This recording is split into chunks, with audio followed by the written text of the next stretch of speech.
প্রিয় সপ্তম শ্রেণীর শিক্ষার্থীবৃন্দ এবং সম্মানিত অভিভাবকবৃন্দ, আসসালামু আলাইকুম। স্বাগত জানাচ্ছি নতুন একটি ভিডিওতে। কথা বলবো সপ্তম শ্রেণীর বার্ষিক সামষ্টিক মূল্যায়ন সময়সূচি প্রেরণ প্রসঙ্গ নিয়ে।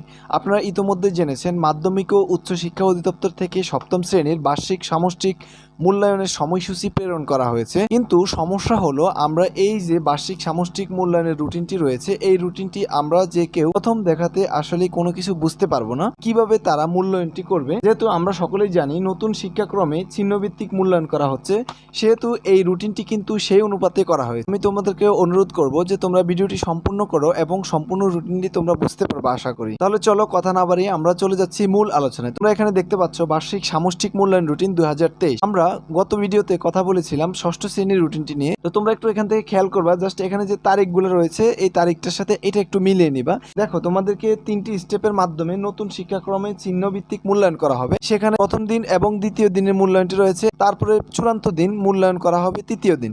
এখন এই 3টা ধাপে তোমাদেরকে কিন্তু মূল্যায়ন করা হবে। প্রতিদিন 3টি সেশনের মাধ্যমে তোমাদেরকে প্রাথমিক দ্বিতীয় ধাপের মূল্যায়নটি করা হবে। প্রথম সেশন 90 মিনিট, দ্বিতীয় সেশন 90 মিনিট এবং তৃতীয় সেশন 90 মিনিট। একদিনে কিন্তু 3টা পরীক্ষা হবে। এখন তোমরা বলতে পারো যে এখানে 3টা পরীক্ষা আমাদের জন্য অনেক হার্ড হয়ে যাবে। আমি বলবো তোমরা চিন্তার কোনো কারণ নেই, কারণ হচ্ছে এখানে যে 3টা বিষয় তোমাদের পরীক্ষা নেওয়া হবে, এই 3টা বিষয় সম্পর্কে শিক্ষক মণ্ডলীরা তোমাদেরকে যথেষ্ট হেল্প করবেন এবং তোমাদের সবথেকে গুরুত্বপূর্ণ বিষয় যেটি হয়েছে সেটি হচ্ছে তোমরা উপস্থিত আছো কিনা, এই বিষয়টি কিন্তু অনেক জরুরি। এই জন্য আমি তোমাদেরকে বলবো প্রত্যেকটা পরীক্ষায় তোমরা উপস্থিত থাকবা।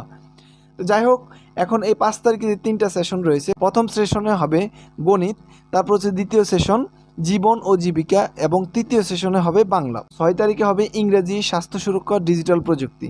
7 তারিখে প্রথম সেশনে বিজ্ঞান, ধর্ম, সকল বলতে এখানে ইসলাম, হিন্দু এবং বৌদ্ধ খ্রিস্টান অবলম্বী যারা রয়েছে সকলকে বোঝানো হয়েছে, এবং ইতিহাস ও সামাজিক বিজ্ঞান। 8 তারিখে হচ্ছে তোমাদের প্রথম সেশনে গণিত, শিল্প ও সংস্কৃতি ও জীবন জীবিকা। এখন দেখো এই যে এখানে গণিত কিন্তু আমাদের 5 তারিখে হয়ে গিয়েছে, এখন আবার গণিত কিন্তু 7 তারিখে হবে। প্রত্যেকটা পরীক্ষা কিন্তু 2 দিনই মূল্যায়ন করা হবে এবং সর্বশেষ যেটির মাধ্যমে তোমাদেরকে মূল্যায়ন করা হবে সেটি হচ্ছে আমাদের বার্ষিক পরীক্ষার মতো 15 তারিখ থেকে তোমাদের পরীক্ষা শুরু হবে। 15 তারিখে হবে অনুষ্ঠিত হবে বাংলা, তারপর হচ্ছে 16 তারিখ হবে জীবন ও জীবিকা, 19 তারিখ রোববার সেদিন হবে গণিত। দেখো গণিত কিন্তু আবার অর্থাৎ তৃতীয় দিনে মূল্যায়ন তোমাদের করা হচ্ছে, এবং 20 তারিখে হবে স্বাস্থ্য সুরক্ষা মঙ্গলবার, 21 তারিখে হবে ইংরেজি, 22 তারিখে হবে তোমাদের ডিজিটাল প্রযুক্তি রোববার, 26 তারিখ সেদিন হবে তোমাদের বিজ্ঞান পরীক্ষা, এবং সোমবার 27 তারিখ সেদিন হবে শিল্প সংস্কৃতি পরীক্ষা, এবং মঙ্গলবার লাস্ট পরীক্ষা 28 তারিখ 28/11/2023 তোমাদের সর্বশেষ পরীক্ষাটি হবে ইতিহাস ও সামাজিক বিজ্ঞান। এই যে আমি তোমাদেরকে যে 3টা ধাপ দেখিয়ে দিয়েছি, এই 3টা ধাপে তোমাদেরকে কিন্তু চিহ্নভিত্তিক মূল্যায়ন করা হবে। আশা করি আজকের ভিডিওটি তোমাদের অনেক হেল্পফুল হয়েছে এবং সকলেই তোমরা রুটিনটি বুঝতে পেরেছো।